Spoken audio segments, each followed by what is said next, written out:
Ronald Read died in 2014 with nearly $8 million, and nobody knew.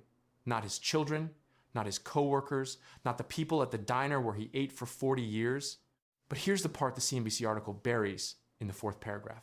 The $8 million was what was left after he had already given away $4.8 million to a local library and a hospital. He started with a gas station and a mop, and he ended with a private foundation in a town that never once suspected he was rich. The question is not whether this is possible on a low salary. The question is why virtually nobody does it, and more specifically, what most financial advice gets completely wrong about why. By the end of this video, I'm going to walk you through the four-part system Ronald used, and then I'm going to tell you the one thing he did that even most personal finance channels skip over, because explaining it requires admitting that patience is more profitable than cleverness. That's a hard thing to build a channel around.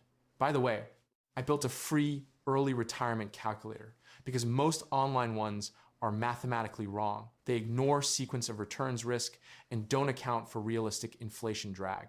Mine uses BlackRock and Vanguard methodology to show you exactly where your plan breaks down. I only ask for your email to send the report. I don't store any of your financial data. Link is in the description. Here is the one idea I want you to hold on to for this entire video. Think about a boring machine.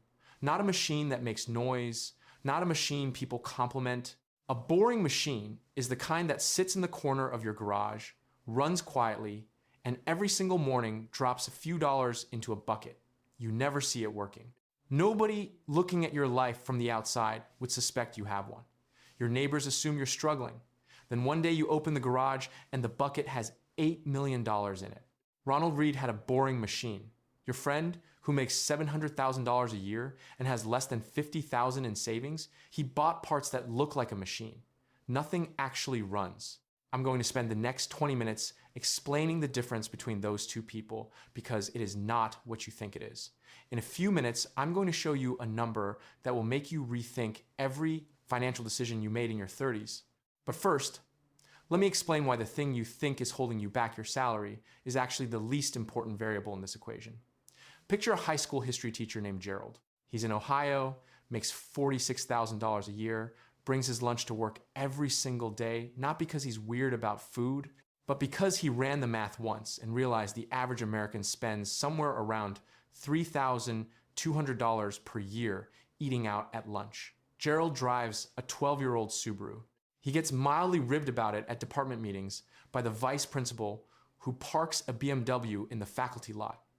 The vice principal earns $88,000 a year. He also has a second mortgage, slightly above his comfort level, 2 car payments with his wife, and a credit card balance he has been servicing since 2009. Gerald has 0 debt. He invests 22% of his take-home pay every month. 22% of $46,000 is roughly $10,100 per year going into the market. The BMW guy saves maybe $4,000. Maybe because lifestyle inflation is a tax with no ceiling that charges you compound interest in reverse. This is where people get the frame completely wrong. They think the path to $1 million is a higher salary. It is not.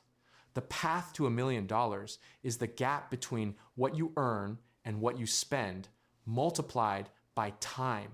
A wide gap on a small salary beats a narrow gap on a large salary every single time. And I say this not as a motivational talking point. I say it because the math is unambiguous. The Census Bureau puts the median American household income at around $78,000 per year. The Federal Reserve's Survey of Consumer Finances found that the median American family has less than $8,000 in savings. That is not a salary problem. That is a gap problem, and it lives inside a behavior problem. Frugality, and I want to be precise here because the word gets abused, is not deprivation. It is not wearing the same 3 shirts or eating sad food. Frugality is making sure every dollar in your life has a job to do. If a dollar's job is to sit in a checking account earning nothing, while inflation erodes it at roughly 3% annually, that dollar is unemployed. You have to fire it and redeploy it into something that generates output. Ronald Read had a compulsive gift for this. He bought shares of companies he personally recognized. First National Bank, Procter & Gamble, Johnson & Johnson. He was not using a Bloomberg terminal or reading a 12-factor valuation model. He was watching his own spending, keeping the gap wide, and consistently moving dollars from the unemployed pile to the working pile. That is the entire first pillar of his system. It is boring. It works. Now, here is where the real math lives, and I genuinely find it almost offensive in how counterintuitive it is. In a few minutes, I'm going to show you a specific account structure that Ronald Read almost certainly didn't use, but if he had, his 8 million would have been closer to 14. I'll get there. But first, you need to understand what compounding actually looks like at scale. Because the diagrams financial advisors show you flatten it in a way that hides the most important part. By the way, if you're finding this useful, hit subscribe. Otherwise, the algorithm may never surface my videos to you again. And I have 3 more coming this month that go deeper than this one. Here's the thing about compound interest that most explanations get wrong. It doesn't grow linearly. It doesn't even grow exponentially in a way your brain can track in real time. It grows in a way that feels completely broken for the first 2 decades and then becomes structurally unstoppable. The problem is that human beings are very bad at evaluating processes that are quiet for 20 years and then suddenly account for 90% of the outcome. Run the numbers. If you invest $3,000 per year starting at age 25, that is $250 a month, roughly the cost of a gym membership and a couple of streaming subscriptions, and you earn 8% annually, which is below the historical long-run average of the S&P 500. By age 65, you have $777,000. You personally contributed $120,000 over 40 years. The market added $657,000. You funded less than 20 cents of every dollar in that account. The machine built the rest. But here is where the number becomes genuinely disturbing. If you wait until age 35 to start, same contribution, same return. Just 10 years later, you end up with $339,000, not 2/3. Less than half. You lost $438,000 by waiting 10 years. That is not a rounding error. That is a different financial life. The first decade of investing, from age 25 to 35, produced more wealth than the 3 following decades combined. Time is not a background factor in this equation. Time is the main ingredient. Everything else, rate of return, brokerage fees, which fund you chose, is secondary. This is why Ronald Read's story makes mathematical sense. He lived to 92. His money compounded for something approaching 65 continuous years. The Warren Buffett frame is useful here, not as inspiration, but as data. People consistently talk about how intelligent Buffett is, and his long-term investing record is extraordinary by any measure. But the fact that almost never appears in the same sentence is this. Buffett bought his first stock at 11 years old and has been continuously invested for over 80 years. His net worth now sits north of $160 billion. He was worth approximately $3.8 billion at age 60. That means he generated roughly $156 billion after his 60th birthday. Not because he became a better investor in his 60s. Because the machine had been running for 50 years by then, and the bucket was overflowing so fast that a standard 10% annual return on $100 billion generates $10 billion in a single year. That is 32 times what his entire net worth was when he was 53 years old, generated in 12 months. By arithmetic, not by genius, by time and staying in the machine. Now let me tell you about the account, because this is the hidden chapter in Ronald Read's story. Read most likely held his stocks in a standard taxable brokerage account. Every dividend he received, and he received substantial dividends because he specifically selected companies with strong dividend histories, was taxable as ordinary income in the year it was received. Qualified dividends in 2014 were taxed at 15% for most middle-income earners. That is money extracted from his compounding engine before it could be reinvested. Over 6 decades, that tax drag is not trivial. Financial modeling of the same portfolio inside a Roth IRA, which grows completely tax-free and has zero required minimum distributions, puts the ending figure somewhere between $12 and $15 million rather than $8. A Roth IRA in 2026 allows you to contribute $7,000 annually if you're under 50, $8,000 if you're 50 or older. The income cutoff for direct contributions is $161,000 if you're single. If you are watching a video about building wealth on a modest salary, you almost certainly qualify, and every dollar inside that account, every dividend, every capital gain, every year of compounding is yours, free and clear, with no tax bill on exit. The government built a boring machine with a tax shield around it.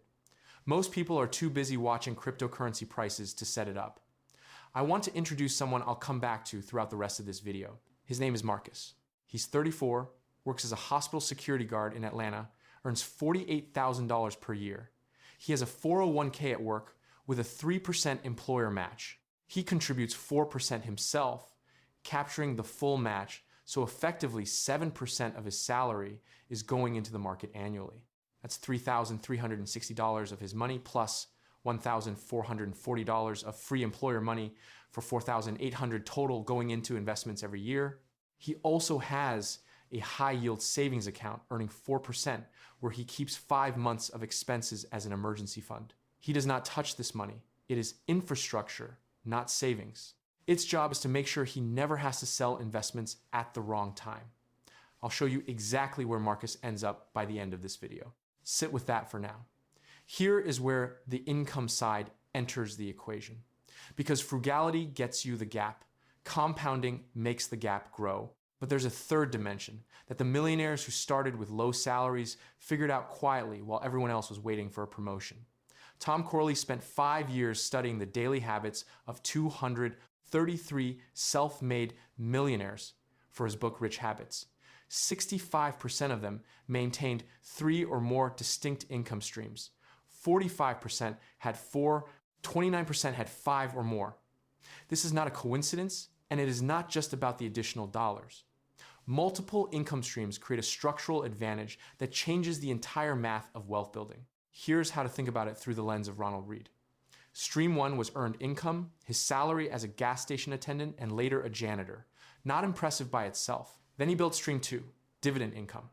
When his stocks paid dividends, he didn't spend them. He enrolled in a DRIP, a dividend reinvestment plan, which automatically used each dividend payment to purchase additional fractional shares of the same company with no brokerage commission and sometimes at a slight discount. His stock count increased even in months when he made no new contribution. Stream 2 was generating Stream 2. It was self-feeding. That is the most underrated structural feature of dividend investing. The yield on a quality dividend stock is maybe 2 to 4% annually, not dramatic in isolation. The power is in the reinvestment.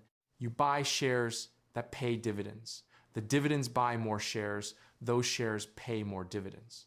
The machine recruits more workers every quarter without you doing anything.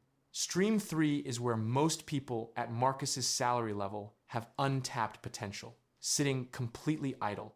In 2026, a high-yield savings account at a competitive online bank is paying between 3.5 and 4% annually. On a $10,000 emergency fund money, you have to keep liquid anyway. That's $400 per year you are currently not receiving. If you're keeping that cash at a traditional bank offering 0.0, 1%. It's not life-changing.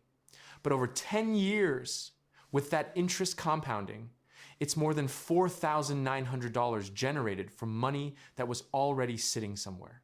That's $5,000 for doing nothing except clicking open account one time.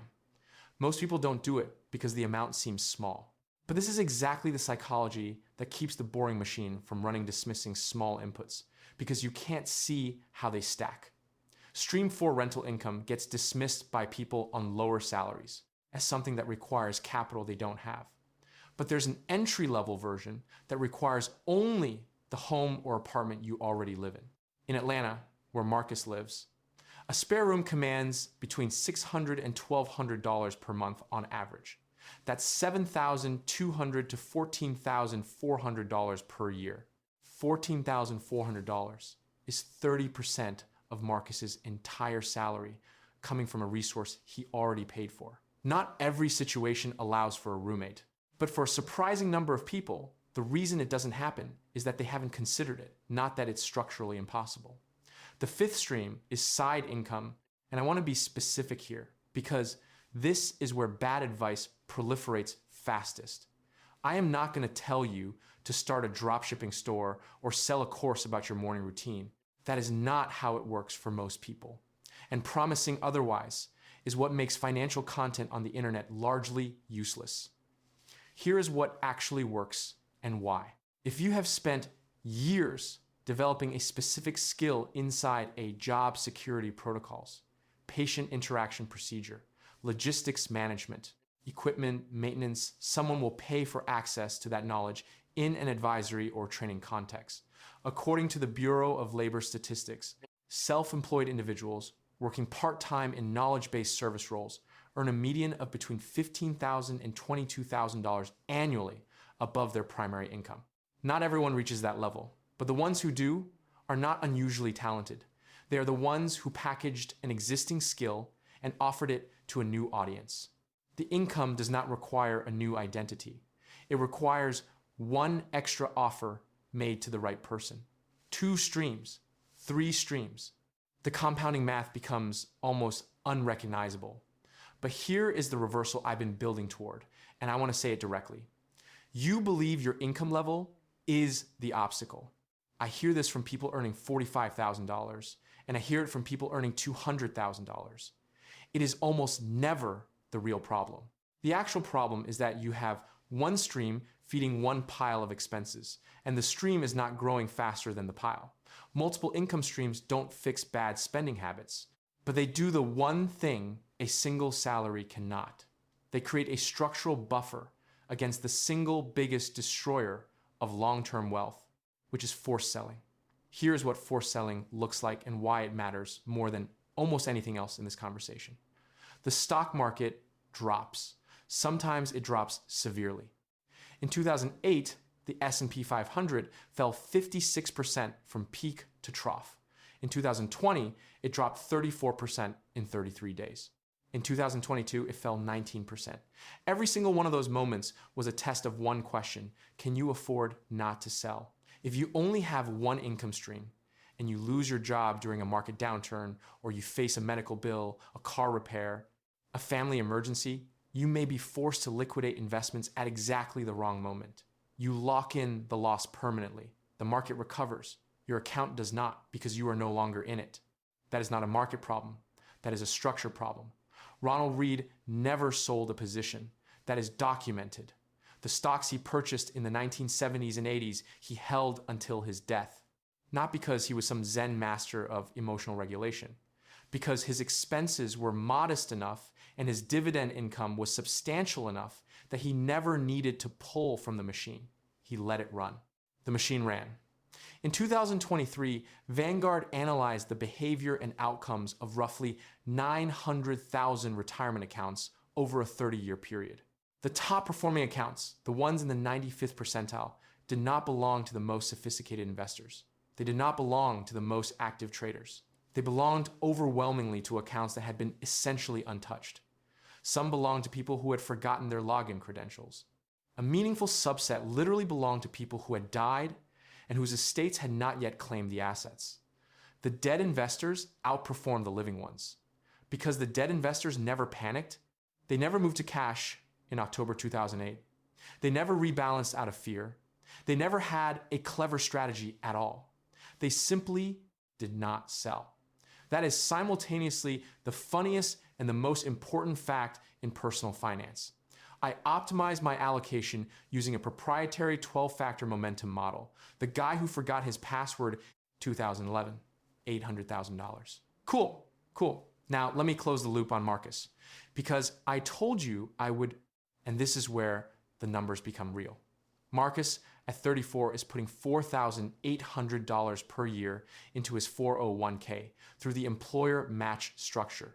He opens a Roth IRA and contributes an additional $3,000 per year money he freed up by refinancing a car loan at a lower rate and canceling 3 subscription services he had genuinely forgotten about, which together cost him $61 per month. He finds a roommate and generates $800 per month in rental income, $9,600 annually. He commits to directing exactly half of that directly into a taxable brokerage account, buying a total market index fund. That's another $4,800 per year going into the market. Marcus is now deploying $12,600 per year into investments across 3 accounts on a $48,000 salary. That is a 26% investment rate. He did not get a raise to do this. He built the structure. Run those numbers forward. 31 years to age 65 at 8% average annual return. The 401k reaches approximately $615,000. The Roth IRA, completely tax-free on withdrawal, reaches approximately $378,000. The taxable brokerage reaches approximately $615,000. Combined total, approximately $1.6 million. And that calculation assumes Marcus never receives a single raise for the rest of his career, never increases his contribution rate, and his spouse, if he has one, contributes nothing. Every assumption in that model is conservatively unfavorable to Marcus. In reality, his employer will likely give him modest annual increases. And every dollar of those increases that he doesn't inflate his lifestyle to absorb goes directly into the machine. The $1.6 million is the floor, not the ceiling. This is not aspirational math. This is arithmetic. These are real account limits, real tax rules, real historical return data. Now, I want to give you the psychological layer because I've been saving it and it matters more than any specific number I've cited. Here is the real reason most people don't build the boring machine. It is not ignorance. Everything I've explained today is publicly available. Vanguard publishes it. The IRS posts the Roth IRA contribution limits every October. The compound interest calculators are free. People know they should invest. They know they should start early. They know they should save more than they spend. They know this. The problem is that the machine is invisible. You make a contribution to your Roth IRA and nothing observable happens. You go to work the next morning, your paycheck is the same. Your life looks identical. Meanwhile, your colleague bought something on Saturday and got to carry it into the office Monday. The purchase sent an immediate, legible social signal. The Roth IRA sent nothing. The human brain is optimized for immediate, visible feedback. Investing is the structural opposite of that. It is delayed, invisible, and abstract until suddenly it isn't. This is why the magnitude of Ronald Reed's outcome is so important. Not $7,000, not $70,000, nearly $8 million from a janitor in a town that never suspected. That number is big enough to break the brain's default assumption that visible spending signals financial health. The psychological reframe that actually works, the one that I've seen function in practice rather than theory, is to stop thinking of each investment as money you're saving and start thinking of it as income you're purchasing. When you contribute $5,000 to a dividend-paying index fund, you are buying approximately $150 to $200 of annual passive income that will arrive every year for the rest of your life, growing slightly with each reinvestment cycle. That is a clearer transaction than saving. It has a product, it has a price. The product compounds, and over time, as the income accumulates in your brokerage statement, you can see the machine working. Not dramatically, not in a way that impresses anyone at dinner, but in a way that makes mathematical sense to the part of your brain that responds to evidence. Ronald Reed thought about his portfolio as a collection of businesses that paid him. He knew the names of his 95 stocks the way you know the names of your colleagues. He wasn't chasing performance. He was building a roster of companies that sent him checks every quarter. When the checks arrived, he reinvested them into the same companies. He was not an investor in the modern influencer-driven sense of that word. He was a quiet landlord of American corporate earnings, accumulating ownership while living on nothing anyone could see. Nobody in his town knew he owned the building. That was exactly the point. Here is your practical framework. 3 levels of the boring machine in order of priority. Level 1 is the foundation, and it costs you almost nothing except the discipline to set it up. You capture the full employer match on your 401k. This is 100% return on match dollars before the market does a single thing. If your employer matches 3% and you contribute 3%, you have doubled that money before investing begins. You open a Roth IRA if your income qualifies, which it does if you earn under $161,000 as a single filer. You build 3 to 5 months of living expenses in a high-yield savings account, and you treat it as mechanical infrastructure, never as savings to be spent. This layer is not optional. Without it, you are one unexpected expense away from being forced to sell the machine. Level 2 is automation. Every paycheck, a fixed dollar amount transfers automatically into each account. You do not review it monthly. You do not evaluate whether the market looks good this week.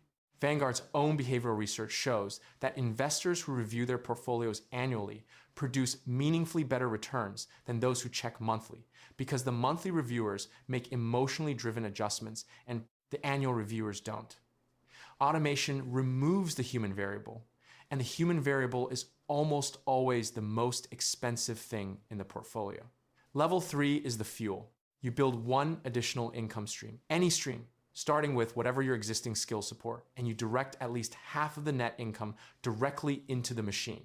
Not into lifestyle reward, not into celebrating that the side income worked, into the machine. Because what you are optimizing for is not how your life looks in year 3 of this plan. You are optimizing for what the machine produces in year 25 when compounding has turned your consistent inputs into a structural reality nobody around you fully understands. Lazy investing built more fortune than crypto memes. And if that sounds too slow, too quiet, too unglamorous, just remember that Ronald Reed wore a safety pin to hold his coat together, drove a used Toyota, ate at the same diner for 4 decades, and ended up funding a library wing and a hospital wing in a town that thought he was just the janitor. The boring machine does not care whether you find it exciting. It runs either way. The question is whether you built one. Open the account, automate the contribution, let the bucket fill. Everything else is just noise competing for your attention while the machine